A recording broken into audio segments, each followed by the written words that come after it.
So, man, I apologize. You know what I'm saying? I'll be honest with you. All weekend I was with my babies. You know what I mean? They're 1, 2, and 3 years old. So, like, you ain't recording with them around. They're just bouncing off the walls and jibber jabbering. And, at night when they're sleeping, you don't want to be, out here talking and waking them up. So, you got to do the daddy thing, be a family man, and be the individual you're supposed to be. And let's be honest here, they way more important than y'all are. So, it's kind of how it operates. So, but anyway, man, it is Monday. I done got some sleep, because, well, I sleep at night. I got that delayed sleep phase disorder where no matter what happens, I always want to sleep at 7, 8 o'clock in the morning.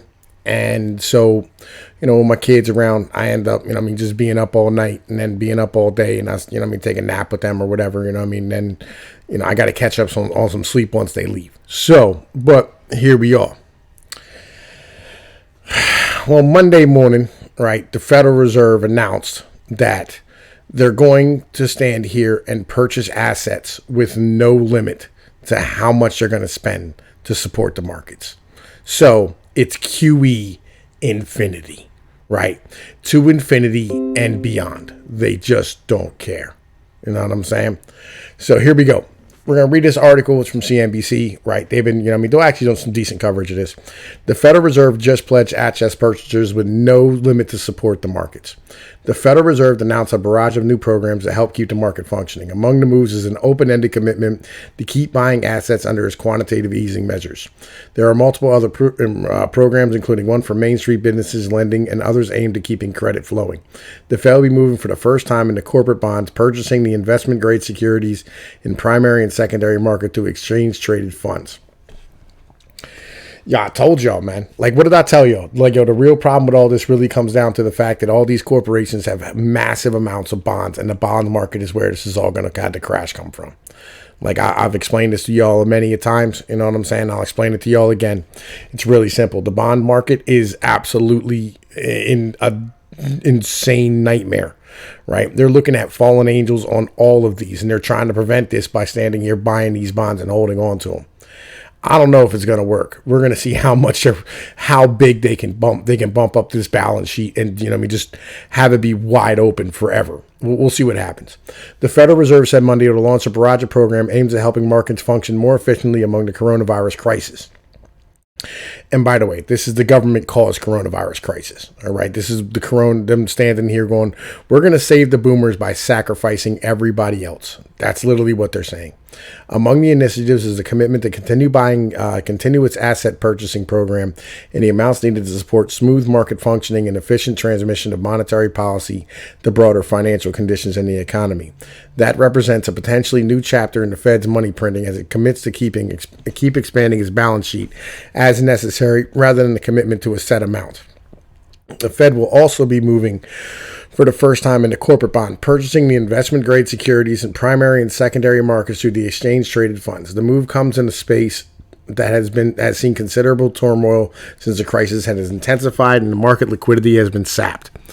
Markets initially reacted positively to moves, but headed back into trading, headed lower in early trading, with the Dow Jones Industrial Average down 260 points. Other initiatives include an unspecified lending program for Main Street businesses and the term asset-backed loan facility implemented during the financial crisis. There will be a program worth $300 billion supporting the flow of credit to employers, consumers, and businesses, and 2 facilities set up to provide credit to large employers. As I told y'all, you know what I'm saying? Like, the credit market, has been completely devastated just in general over the past few years. Like, it is what it is. There are no details yet in the Main Street program, with the news release saying it will help support lending to eligible small and medium-sized businesses, complementing efforts by the SBA. The Fed also says it will purchase agency commercial mortgage-backed securities as a part of an expansion to its asset purchases. This is, all right, so they're going to end up buying commercial loans too. Like, they're going to buy commercial real estate mortgages. Like, that's, okay, got you. The move represents an expansion in the commercial sector of real estate for the bank's acquisitions. We are now in QE infinity again. Peter Bukvar, Chief Investment Officer of Bleakley Advisory Group, said in a note. Aggressive intervention. Additional measures include the issuance of asset-backed securities backed by student loans, auto loans, credit card loans, guaranteed by the Small Business Administration and certain other assets. The moves come on top of programs that the central bank announced last week aimed at easing the flow of credit markets and the short-term funding banks need to operate. The bank said it will expand its money market facility announced last week to include a wider range of securities that it will accept. The coronavirus pandemic is causing tremendous hardship across the United States and around the world. Our nation's first priority is to care for those afflicted and to limit the further spread of the virus, it said Fed in a statement. While great uncertainty remains, it has become clear that our economy will face severe disruptions. Aggressive efforts must be taken across the public and private sectors to limit the losses of jobs and incomes and to promote a swift recovery once the disruptions abate. Monday's announcement represents the most aggressive market intervention the Fed has made to date.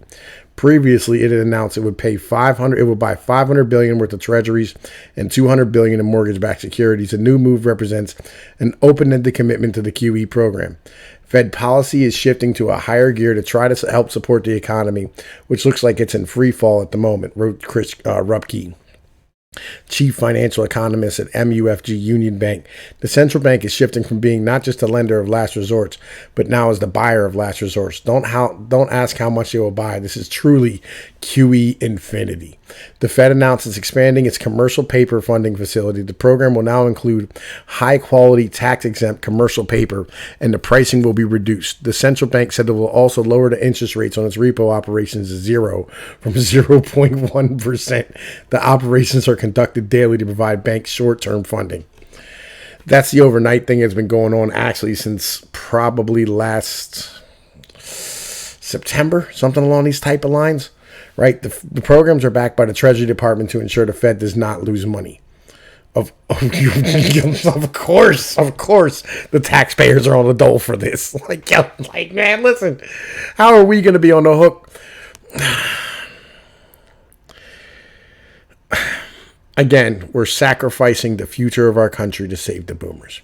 We are committed to providing relief for American workers and businesses, particularly small and medium-sized businesses and critical industries that are impacted by the virus. We will take all necessary steps to support them and protect the U.S. economy, Treasury Secretary Steve Mnuchin said in a statement. Jesus Christ. This is patently ridiculous.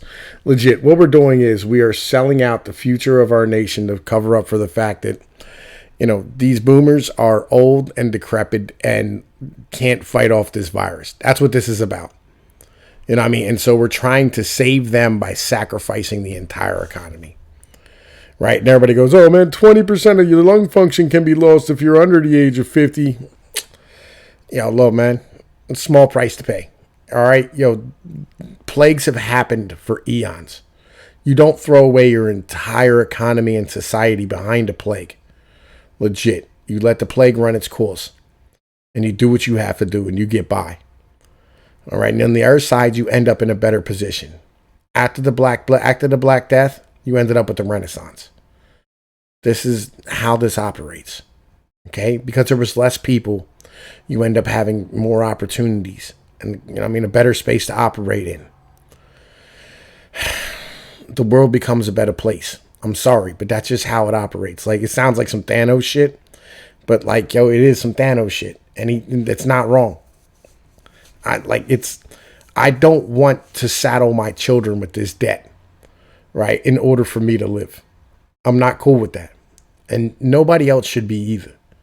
You should not be all right with looking in the face of a child and going, well, we're going to saddle you with all this debt, because you didn't agree to have it given to you. And they didn't agree to have it given to them. It's that simple. Anyway, man, look, I wanted to bring this to y'all. I'm probably going to make another couple of videos, you know what I'm saying? But in the meantime, you know the deal. It's Tom Pease of Pnoid News. Like, share, and subscribe. Peace be like one, man. Later.